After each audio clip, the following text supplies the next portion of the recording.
Kareem is the CEO of Atlas Network. Gentlemen, could you give us a quick introduction about yourself and your company? Sure. Who would you like to go first, Harish? We're happy to go either one. Sure, you can start, Kareem. Sure. Okay, my name is Kareem Kaffouri, president of the Atlas Network. We are a global supply chain solutions company that has been in business for almost 20 years, with the focus of helping our customers avoid expensive mistakes, specifically in the global markets. We've built up a process through the past 20 years of effective supplier selection, on-the-ground resources for quality control, and third-party attestation to ensure that our customers have the most efficient, high-quality, impactful experience in kind of the global sourcing and manufacturing supply chain market. And happy to be on the show. Thank you for having me today, Harish. The core message of COP28, as far as you're concerned, and how do you see it impacting global shipping? What a wonderful time for us all to be a part of what's happening in the Conference of Parties 28 conference. The main key points that I saw and noticed as it relates to global shipping and specifically our industry is the efficiency of trade routes and examining the emissions from shipping and logistics that must be reduced.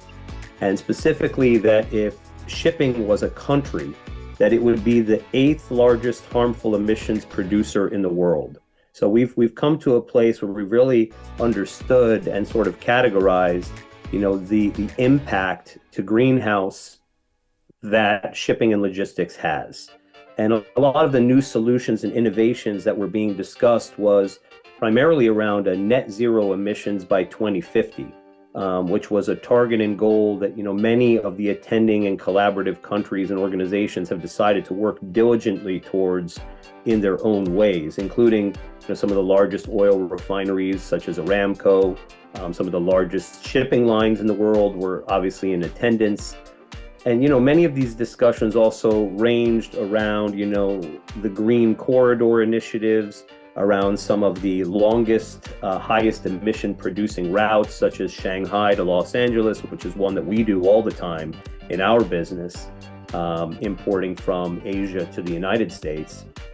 And then, even some longer term ideas around, some aspects of the Inflation Reduction Act, which is the largest bill on climate change, which is going to have almost a $7 billion investment by the United States Department of Energy in the development of hydrogen hubs for shipping and trade. So, these were a lot of the, key points overarching that I was really paying attention to, not just for the next, 5 years, but obviously the next 25 years, taking us into, 2050 and beyond.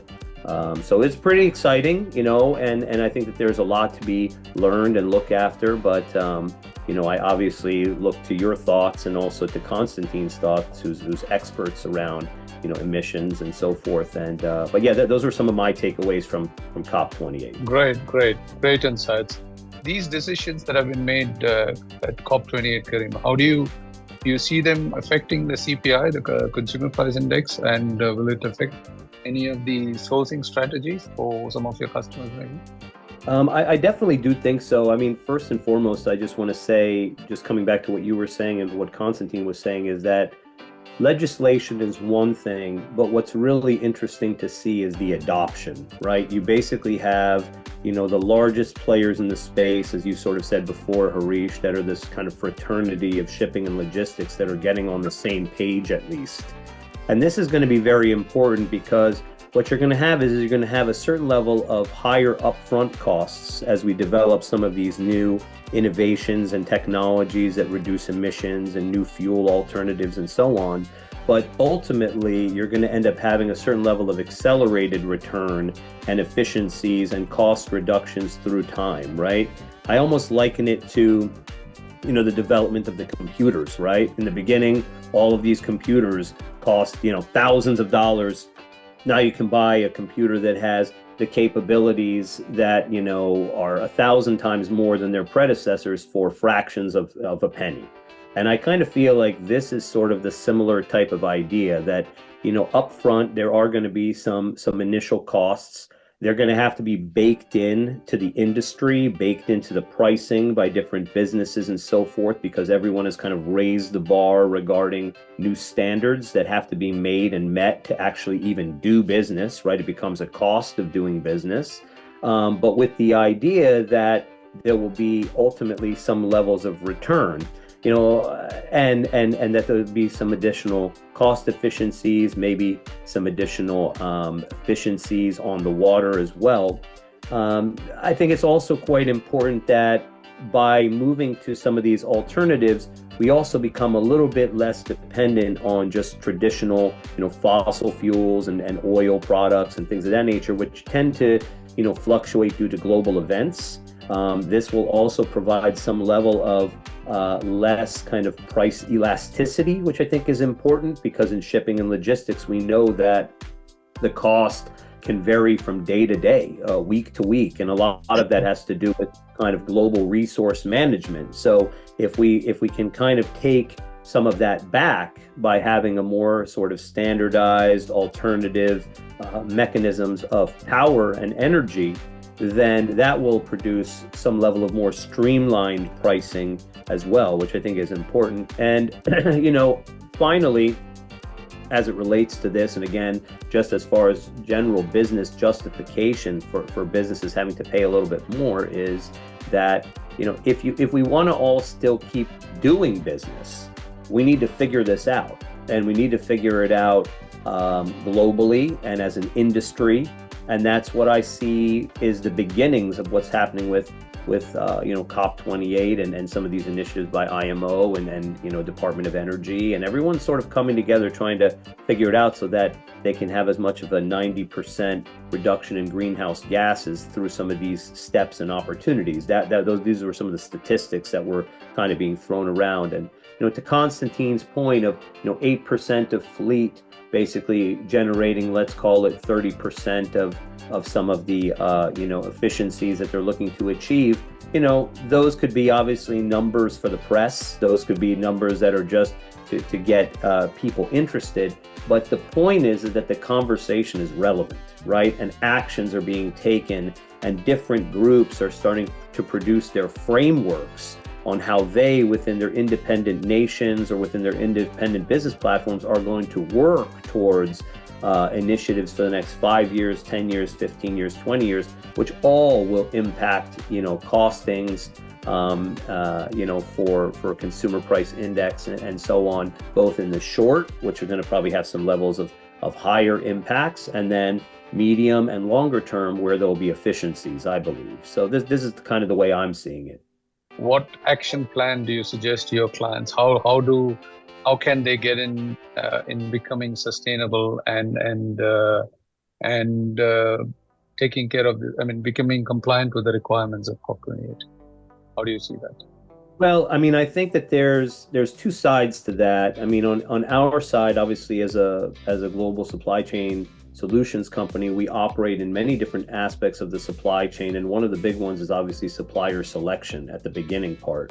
And we've been doing, significant efforts to only work with suppliers and provide suppliers to our customers that are working on, electric, not coal. They're working with the most efficient standards within manufacturing capabilities that there is. So in that way, we're already making an impact by doing this.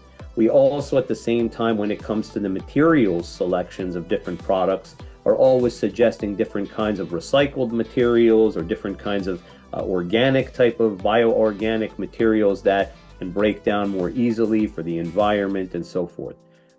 Specifically to the conversation around sort of shipping and logistics and kind of the COP28, discussion points, at this stage, as Constantine said, a lot of the technologies and capabilities are not fully developed to where they need to be. They're kind of coming online, or some things that have been working in the past are becoming more relevant. So where we can have the most impact is to definitely suggest and present to our customers the more direct routes, right?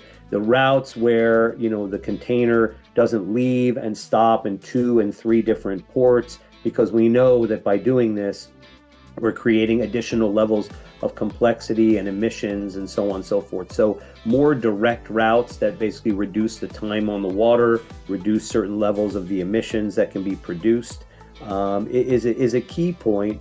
And of course, any kind of time where there's availability of renewable energy solutions, also as Constantine had mentioned, with a certain percentage of fleets coming online in the next couple of years, selecting those over others, right? To basically help in the idea that we're trying to move away towards, the fossil fuels and more towards the alternative energy solutions. That's going to start from the business side. The business is going to have to push that forward with their clientele and customers, see that there is an outcome which is as good or better, and at the same time also has an environmental impact. And if we can do that, then again, it helps with the adoption, it helps with the proliferation, and it helps with basically the COP28 initiatives. So great points. Now, how critical is the accurate measurement of emissions, and is it possible? And what sort of tools are you, for example, employing in identifying and producing the data that you produce? Thank you for your time today. It's been a useful discussion, and the objective of this is to let the outside world know how things are progressing and how companies like Vesselbot and Atlas Network are helping in doing everything that is possible to bring down emissions within their own scope of work and area of work. But yes, thank you very much for your participation today. Thank you so much, Harish. Always a good show and excellent work you're doing at Vesselbot.